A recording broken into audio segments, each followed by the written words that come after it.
नमस्कार। वाल्मीकि रामायण के अयोध्या कांड के चतुस्त्रिंशः सर्ग अर्थात 34वें सर्ग का पाठ आपके सामने मैं प्रस्तुत कर रहा हूँ, जिसमें प्रभु रानी कैकेयी और राजा दशरथ के अंतःपुर के कक्ष में हैं। उस कक्ष का वर्णन स्वरूप आज कैसा है, इसका श्रवण करें। साथ ही आपसे एक विनम्र अनुरोध भी है कि यदि आपने हमारे इस चैनल को अभी तक सब्सक्राइब नहीं किया है तो शीघ्रातिशीघ्र इसे सब्सक्राइब करें। साथ ही शेयर और लाइक करना भी न भूलें। विश्वास करें, धर्म की जय होगी। ओम श्री परमात्मने नमः। ततः कमलपत्राक्षः श्यामो निरुपमो महान् उवाच रामस्तं सूतं पितुराख्याहि मामिति। सा रामप्रेषितः क्षिप्रं सन्तापकलुषेन्द्रियं प्रविश्य नृपितं सूतो निःश्वसन्तं ददर्शः। जब कमल नयन श्याम सुंदर उपमा रहित महापुरुष श्री राम ने सूत सुमंत्र से कहा, आप पिताजी को मेरे आगमन की सूचना दे दीजिए। तब श्री राम की प्रेरणा से शीघ्र ही भीतर जाकर सारथी सुमंत्र ने राजा का दर्शन किया। उनकी सारी इंद्रियां संताप से कलुषित हो रही थीं। वे लंबी सांस खींच रहे थे। उपरक्तमं विवादत्यं भस्मच्छन्नमिवानलं तटाकमिव निस्तोष्यं पश्यज्जगतीपतिम्। आबोध्य च महाप्राज्ञः परमाकुलचेतनं राममेवाशुनु शोचन्तं सूतः प्राञ्जलिर्ब्रवीत्। सुमंत्र ने देखा पृथ्वीपति महाराज दशरथ राहुग्रस्त सूर्य अथवा राख से ढकी हुई आग अथवा जल शून्य तालाब के समान, ये तीन उपमाएं यहाँ कवि ने रखी हैं राजा दशरथ के संदर्भ में, श्रीहीन हो रहे हैं। उनका चित्त अत्यंत व्याकुल है और वे श्री राम का ही चिंतन कर रहे हैं। तब महाप्राज्ञ सूत जी ने महाराज को संबोधित करके हाथ जोड़कर कहा, तम वर्धयित्वा राजानां पूर्वं सूतो जयाशिषा भय विक्लवया वाचा मंदया सुलक्षणया ब्रवीत। पहले तो सूत सुमंत्र ने विजय सूचक आशीर्वाद देते हुए महाराज की अभ्युदय की कामना की।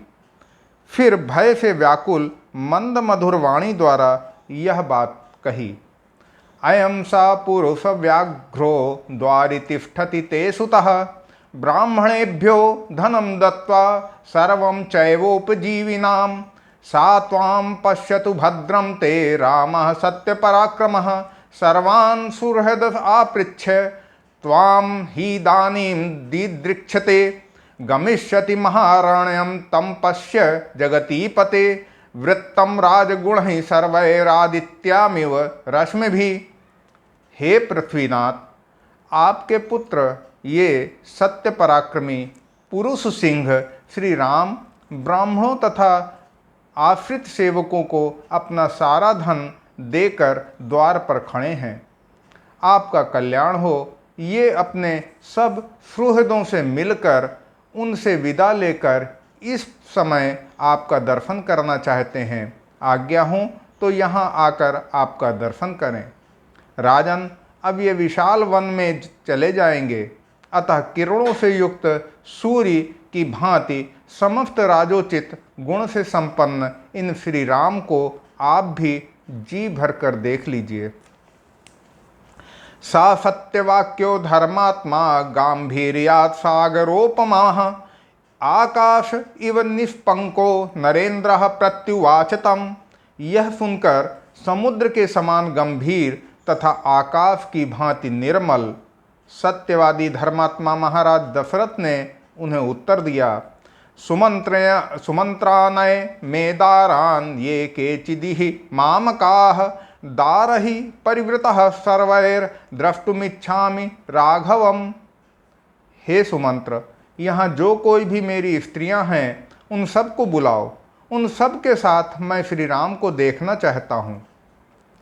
सोऽन्तः पुरमतीत्यैव स्त्रियस्ता वाक्यमब्रवीत् आर्यो ह्ययति वो राजा गम्यताम तत्र माचिरम। तब सुमंत्र ने बड़े वेग से अंतःपुर में जाकर सब स्त्रियों से कहा, हे देवियों, आप लोगों को महाराज बुला रहे हैं, अतः वहाँ शीघ्र जाएं। एवं मुक्ताः स्त्रियः सर्वाः सुमंत्रेण नृपाज्ञया प्रचक्रो मुफ्तद्भवनं भर्तुराज्ञाय शासनम।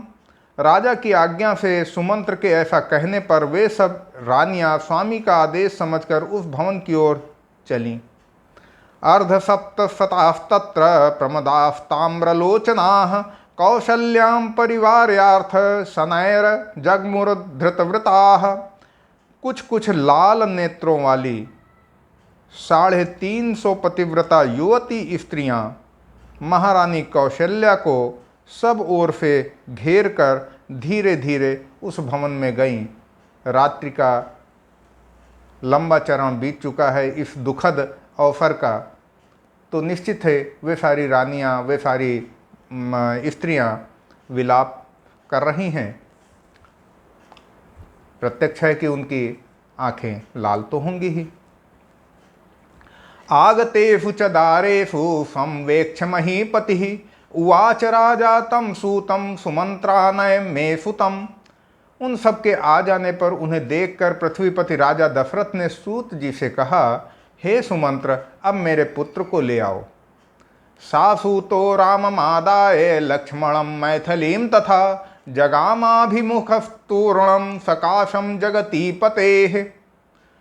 आज्ञा पाकर सुमंत्र गए और श्री राम, लक्ष्मण और सीता जी को साथ लेकर शीघ्र ही महाराज के पास लौट आए।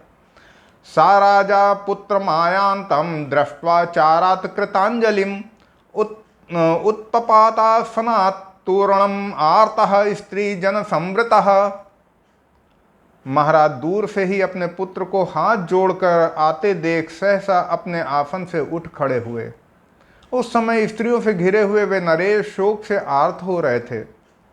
शोभिद्रोद्राव वेगेन रामं दृष्ट्वा विषाम पति तम संप्राप्य दुःखार्तः पपात भुवि मूर्छितः। श्री राम को देखते ही वे प्रजापालक महाराज बड़े वेग से उनकी ओर दौड़े, किंतु उनके पास पहुंचने के पहले ही दुख से व्याकुल हो पृथ्वी पर गिर पड़े और मूर्छित हो गए। तम रामोभ्यपतत क्षिप्रम लक्ष्मणश्च महारथः विसंगमिव दुखेन स्वशोकम नृपतम तथा। उस समय श्री राम और महारथी लक्ष्मण बड़ी तेजी से चलकर दुख के कारण अचेत से हुए शोकमग्न महाराज के पास जा पहुँचे। स्त्री सहस्रनिनादश्च संजज्ञे राजवेश्मनि हा हा रामेति सहसा भूषण ध्वनि मिश्रितः। इतने ही में उस राजभवन के भीतर सहसा आभूषणों की ध्वनि के साथ सहस्रों स्त्रियों का हा राम यह आर्तनाद गूंज उठा। तम परिस्वज्य बाहुभ्याम तावुभौ राम लक्ष्मणौ पर्यंके सीतया सार्धम क्रुदन्तः संवेश्ययन्। श्री राम और लक्ष्मण दोनों भाई भी सीता के साथ रो पड़े। उन तीनों ने महाराज को दोनों भुजाओं से उठाकर पलंग पर बिठा दिया। अथ रामो मुहूर्तस्य लब्ध संज्ञम महीपतिम उवाच प्राञ्जलिर्बाष्प शोकार्णव परिप्लुतम। शोकाश्रु के सागर में डूबे हुए महाराज दशरथ को 2 घड़ी में जब फिर चेत हुआ, तब श्री राम ने हाथ जोड़कर उनसे कहा, आपृच्छे त्वां महाराज सर्वेषामीश्वरोऽसि नः प्रस्थितं दंडकारण्यं पश्यतं कुशलेन माम। हे महाराज, आप हम लोगों के स्वामी हैं, मैं दंडकारण्य को जा रहा हूँ और आपसे आज्ञा लेने आया हूँ। आप अपनी कल्याणमयी दृष्टि से मेरी ओर देखिए। लक्ष्मणं चानुजानीहि सीता चान्वेतु मां वनम कारणैर्बहुभिस्तथ्यैर्वार्यमाणौ न चेच्छतः अनुजानीहि सर्वान् नः शोकमुत्सृज्य मानद लक्ष्मणं मां च सीतां च प्रजापतिरिवात्मजान्। मेरे साथ लक्ष्मण को भी वन में जाने की आज्ञा दीजिए। साथ ही यह भी स्वीकार कीजिए कि सीता भी मेरे साथ वन को जाए। मैंने बहुत से सच्चे कारण बताकर इन दोनों को रोकने की चेष्टा की है, परंतु ये यहाँ रहना नहीं चाहते हैं। अतः दूसरों का मान देने वाले हे नरेश, आप शोक छोड़कर हम सबको, मुझको, लक्ष्मण को और सीता को भी उसी तरह वन में जाने की आज्ञा दीजिए जैसे ब्रह्मा जी ने अपने पुत्र सनकादिकों को तप के लिए वन में जाने की अनुमति दी थी।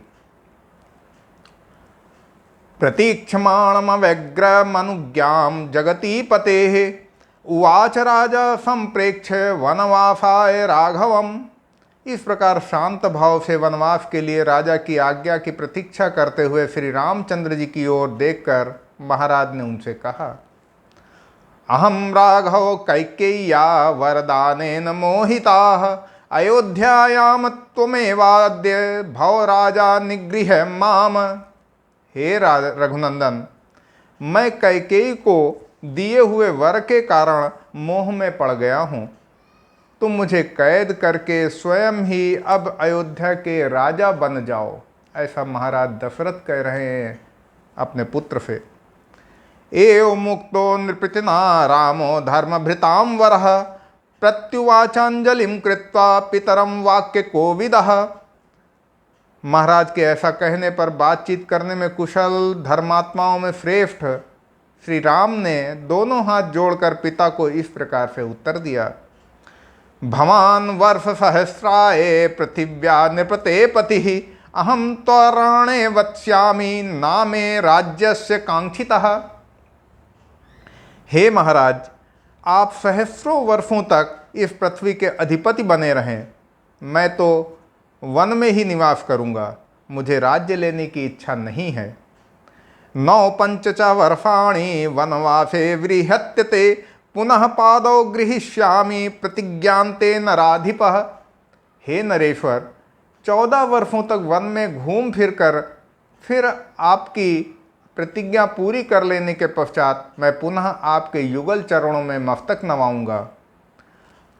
रुदन्नार्तः प्रियं पुत्रं सत्यपाशेन संयुतः कैकेय्या चोद्यमानस्तु मिथो राजा तमब्रवीत। राजा दशरथ एक तो सत्य के बंधन में बंधे हुए थे, दूसरे एकांत में कैकेयी उन्हें श्री राम को वन में तुरंत भेजने के लिए बाध्य कर रही थी।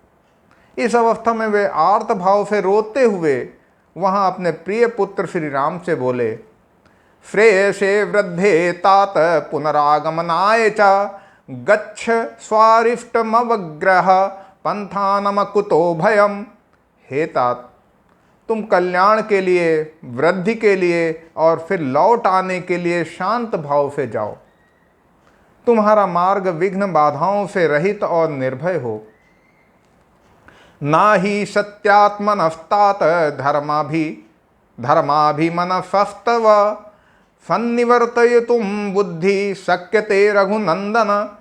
अद्य त्विदानीं रजनीं पुत्रमागच्छ सर्वथा एकाहम दर्शनेनापि साधु तावच्च राम्यहम। हे बेटा रघुनंदन, तुम सत्य स्वरूप और धर्मात्मा हो। तुम्हारे विचार को पलटना तो असंभव है, परंतु रात भर और रह जाओ। सिर्फ एक रात के लिए सर्वथा अपनी यात्रा रोक दो। केवल एक दिन भी तो तुम्हें देखने का सुख उठा लो। मातरम माम चा संपश्यन् वसे मामद्य सर्वरीं तर्पितः सर्वकामेस्त्वं स्वः काल्ये साधयिष्यसि। अपनी माता को और मुझको इस अवस्था में देखकर आज की इस रात में यहीं रह जाओ। मेरे द्वारा संपूर्ण अभिलषित वस्तुओं से तृप्त होकर कल प्रातःकाल यहाँ से जाना। दुष्करम क्रियते पुत्र सर्वथा राघव प्रिय, त्वया ही मत प्रियार्थम तो वनमेवमुपाश्रितम। हे मेरे प्रिय पुत्र श्री राम, तुम सर्वथा दुष्कर कार्य कर रहे हो। मेरा प्रिय करने के लिए ही तुमने इस प्रकार वन का आश्रय लिया है। न चैतन्मे प्रियम पुत्र शपे सत्येन राघव, छन्नया चलितस्वस्मि शिव स्त्रिया भस्माग्नि कल्पया, वंचना या तो लब्धा में ताम त्वं निस्तर्तुमिच्छसि, अनया वृत्त सानिधिन्या कैकेय्याभिप्रचोदितः। परंतु बेटा रघुनंदन, मैं सत्य की शपथ खाकर कहता हूँ, ये महाराज दशरथ कह रहे हैं कि मुझे प्रिय नहीं है, यह मुझे प्रिय नहीं है। मुझे तुम्हारा वन में जाना अच्छा नहीं लगता। यह मेरी स्त्री कैकेयी राख में छिपी हुई आग के समान भयंकर है। इसने अपने क्रूर अभिप्राय को छिपा रखा था। इसी ने मुझे आज मेरे अभीष्ट संकल्प से विचलित कर दिया है। कुलोचित सदाचार का विनाश करने वाली इस कैकेयी ने मुझे वरदान के लिए प्रेरित करके मुझे मेरे साथ बहुत बड़ा धोखा किया है। इसके द्वारा जो वंचना मुझे प्राप्त हुई है उसी को तुम पार करना चाहते हो। नाचैददाश्चर्यतम यत् त्वं ज्येष्ठा सुतो मम, अपानृत कथम पुत्र पितरम कर्तुमिच्छसि। हे पुत्र, तुम अपने पिता को सत्यवादी बनाना चाहते हो। तुम्हारे लिए यह कोई अधिक आश्चर्य की बात नहीं है, क्योंकि तुम गुण और अवस्था दोनों ही दृष्टियों से मेरे ज्येष्ठ पुत्र हो। अथ रामस्तदा श्रुत्वा पितुरार्तस्य भाषितं, लक्ष्मणेन स भ्रात्रा दीनो वचनं ब्रवीत। अपने शोकाकुल पिता का यह कथन सुनकर उस समय छोटे भाई लक्ष्मण सहित श्री राम ने दुखी होकर ये कहा, प्राप्स्यामि यानद्य गुणान् को मे स्वस्थान प्रदास्यति, अपक्रमण मेवातः सर्वकामैरहं वृणे। हे महाराज, आज यात्रा करके मैं जिन गुणों अर्थात लाभों को पाऊंगा उन्हें कल कौन मुझे देगा। अतः मैं संपूर्ण कामनाओं के बदले आज यहाँ से निकल जाना ही अच्छा समझता हूँ और इसी का वर्णन करता हूँ। आपको ध्यान होगा, आज इस प्रसंग के दौर में पुष्य नक्षत्र भी है। संभवतः प्रभु के मन में यह विषय भी आ रहा है। इयं सराष्ट्रा सजना धन धान्य समाकुला, मया विसृष्टा वसुधा भरताय प्रदीयताम। राष्ट्र और यहाँ के निवासी मनुष्यों सहित धन धान्य से संपन्न यह सारी पृथ्वी मैंने छोड़ दी, आप इसे भरत को दे दें। वनवास कृता बुद्धिर्नाचा मेद्य चलस्यति, यस्तु युद्धे वरो दत्तः कैकेय्यै वरदत्वया दीयताम निखिलैनैव सत्यस्त्वं भव पार्थिव। मेरा वनवास विषयक निश्चय अब बदल नहीं सकेगा। हे वरदायक नरेश, आपने देवासुर संग्राम में कैकेयी को जो वर देने की प्रतिज्ञा की थी उसे पूर्ण रूप से दीजिए और सत्यवादी बनिए। सत्य के प्रति भगवान का इतना अभीष्ट आग्रह, इतना जबरदस्त आग्रह था। अहम निदेशम भवतो यथोक्तमनुपालयन्, चतुर्दश समावत्स्ये वने वनचरहिषः, माँ विमर्शो वसुमती भरताय प्रदीयताम। मैं आपकी उक्त आज्ञा का पालन करता हुआ 14 वर्षों तक वन में वनचारी प्राणियों के साथ निवास करूंगा। आपके मन में कोई अन्यथा विचार नहीं होना चाहिए। आप यह सारी पृथ्वी भरत को दे दीजिए। नई में कांक्षितम राज्यम सुखमात्मनि वा प्रियम, यथा निदेशम कर्तुम वै तवैव रघुनंदन। हे रघुनंदन, चूँकि रघुकुल के यह रघुकुल का प्रसंग है, रघुकुल के राजा दशरथ थे, उन्हीं को संबोधित करते हुए भगवान कह रहे हैं, हे रघुनंदन, मैंने अपने मन को सुख देने अथवा स्वजनों का प्रिय करने के उद्देश्य से राज्य लेने की इच्छा नहीं की थी। आपकी आज्ञा का यथावत रूप से पालन करने के लिए ही मैंने उसे ग्रहण करने की अभिलाषा की थी। अब गच्छतु ते दुखम मा भूर्बाष्प परिपुलताः नहीं क्षुभ्यति दुर्धर्षः समुद्रः सरितां पतिः। आपका दुख दूर हो जाए, आप इस प्रकार आंसू ना बहाएं। सरिताओं का स्वामी दुर्धर्ष समुद्र क्षुब्ध नहीं होता है। भगवान इस सत्य का प्रकटीकरण कर रहे हैं, अर्थात अपनी मर्यादाओं का त्याग नहीं करता है समुद्र। इसी तरह अर्थात इसका दूसरा अर्थ ये भी है यहाँ पर, इसी तरह आपको भी क्षुब्ध नहीं होना चाहिए। नैवाहम राज्यमिच्छामि ना सुखम न च मेदिनीम नैव सर्वानिमान कामान ना स्वर्गम न च जीवितुम। मुझे ना तो इस राज्य की, ना सुख की, ना पृथ्वी की, ना इन संपूर्ण भोगों की, न स्वर्ग की और न जीवन की ही इच्छा है। भगवान के ये भाव हैं। त्वामहं सत्यमिच्छामि नानृतं पुरुषर्षभा प्रत्यक्षम तव सत्येन सुकृतेन च ते सपे। हे पुरुष शिरोमणे, मेरे मन में यदि कोई इच्छा है तो यही कि आप सत्यवादी बने, आपका वचन मिथ्या न होने पाए। यह बात मैं आपके सामने सत्य और शुभ कर्मों की शपथ खाकर कहता हूं। न च शक्यम मया तात स्थातुं क्षणमपि प्रभो साशोकम धारयस्वेवं नहि मेस्ति विपर्ययः। हे तात, हे प्रभो, अब मैं यहाँ एक क्षण भी नहीं ठहर सकता, अतः आप इस शोक को अपने भीतर ही दबा लें। मैं अपने निश्चय के विपरीत कुछ नहीं कर सकता। प्रभु जो एक बार निश्चय करते हैं उसको पूरा करके ही छोड़ते हैं, स्पष्ट होता है। अर्चितो ह्यास्मि कैकेय्यां वनं गच्छेति राघव मया चोक्तं व्रजामीति तत्सत्यमनुपालये। हे रघुनंदन, कैकेयी ने मुझसे यह याचना की थी कि हे राम, तुम वन को चले जाओ। मैंने वचन दिया था कि अवश्य जाऊंगा। उस सत्य का मुझे पालन करना है। मा चोत्कंठां कृथा देव वने रंस्यामहे वयं प्रशांत हरिणा कीर्णे नाना शकुनि नादिते। हे देव, बीच में हमें देखने या हमसे मिलने के लिए आप उत्कंठित ना हों। शांत स्वभाव वाले मृगों से भरे हुए और भांति भांति के पक्षियों के कलरवों से गूंजते हुए उस वन में हम लोग बड़े आनंद से रहेंगे।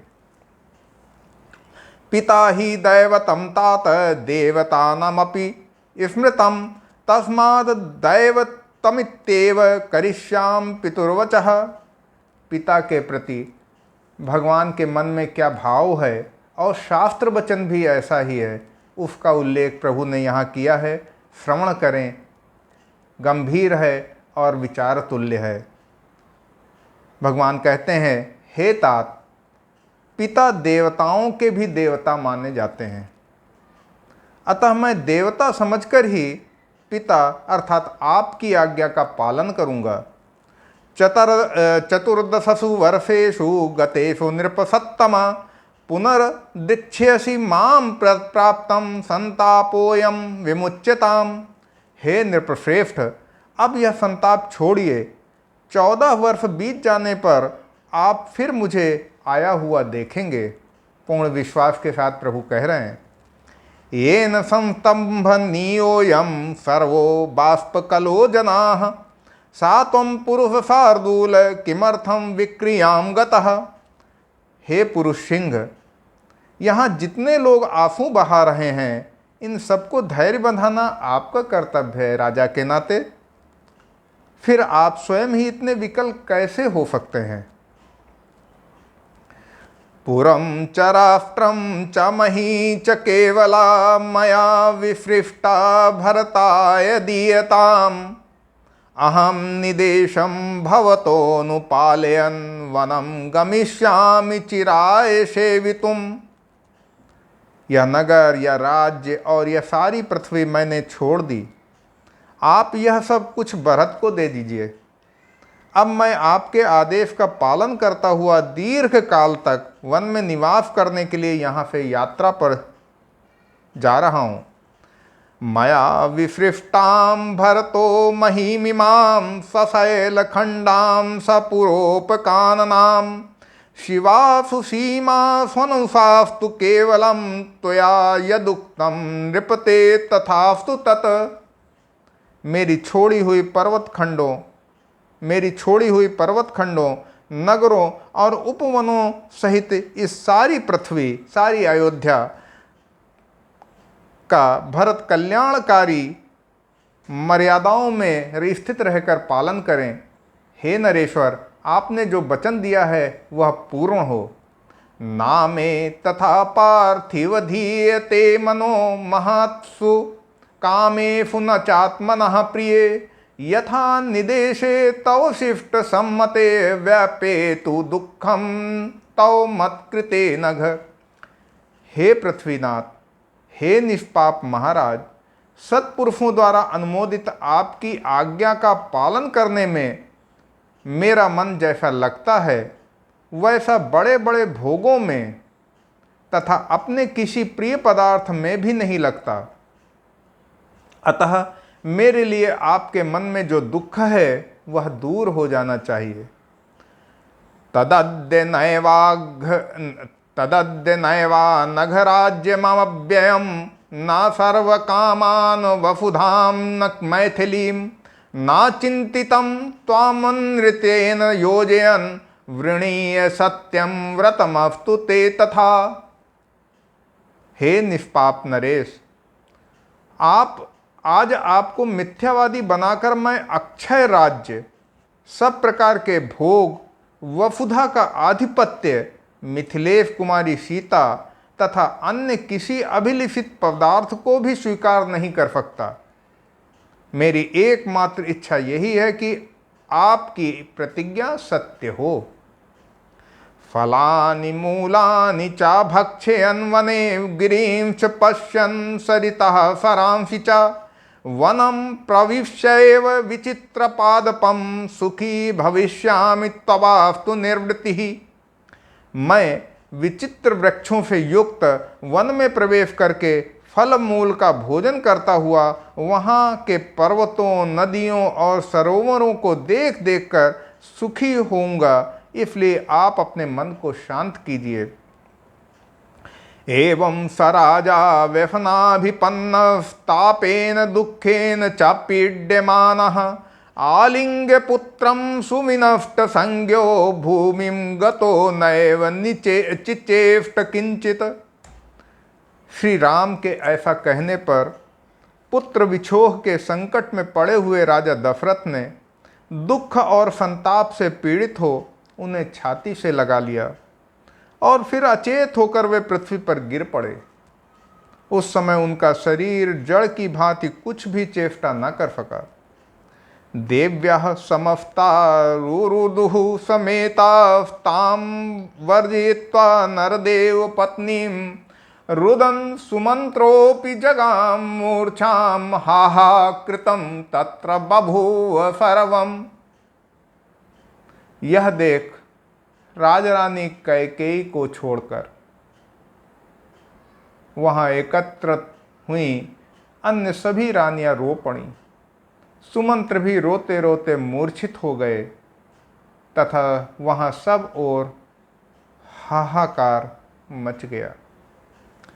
इत्यार्थे श्रीमद् रामायणे वाल्मीकि आदिकाव्ये अयोध्याकाण्डे 34 सर्गः। नमस्कार, पुनर्मिलामः।